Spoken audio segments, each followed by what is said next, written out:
Break news చూస్తున్నాం. కాకినాడ జిల్లాలో అమానుషం చోటు చేసుకుంది. పిఠాపురంలోని మల్లంలో దళితులను గ్రామం నుంచి బహిష్కరించారు. షాపులు, హోటల్లో దళితులకు వస్తువులు విక్రయించకూడదని గ్రామ పెద్దలు హుకుం జారీ చేశారు.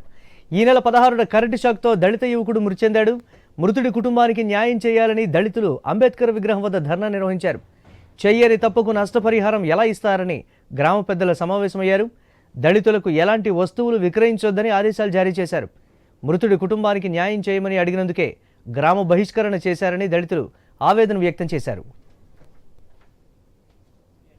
చేపలు కూడా కొనుగోలు చేసి అక్కడ ఎస్టీ కూడా అమ్ముతారు సార్. వాళ్ళతో కూడా అప్లై చేస్తారు. మీరు బ్యాక్ కొంచెం బ్యాక్ కొంచెం బ్యాక్ చూడండి సరిపడ.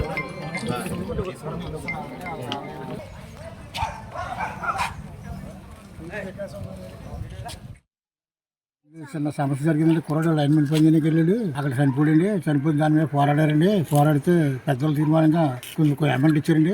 దాని మీద మమ్మల్ని ఇవాళ నేను మార్కెట్ షాపులు ఆదివారం కదా షాపులు తీసుకున్నాను. వాళ్ళని నమ్మొద్దని లేదండి. పక్కన ఉన్న వాళ్ళు రానత్తలేదు. ఎవరైనా కూర్చొని అడ్డు పెట్టేపును కొనొద్దన్నారు. కొనకపోతే నేను ఎవరు కంపండి అని అలా చూసి 2 గంటలు చూసి వచ్చేసండి. అదే నేను దళితులనే మాలోనే. నేను ఆ కాపులందరూ ఏకమైపోయి నన్ను ఎవరు నా కంపెనీకి ఎవరు రానత్తలేదు. అడ్డు పెట్టే 5 కూర్చుని నేను ఎవరికమ్మనండి చూసి అలా చూసి పెట్టుకు వచ్చేసాను. పట్టుపోయి కాళ్ళ పోసాను. ఎలాగైదుగా మేము బెద్దులు కొన్నామండి. మేము ఎలాగైదుగా డైలీ 5 గంటలు టీకి వెళ్తానండి.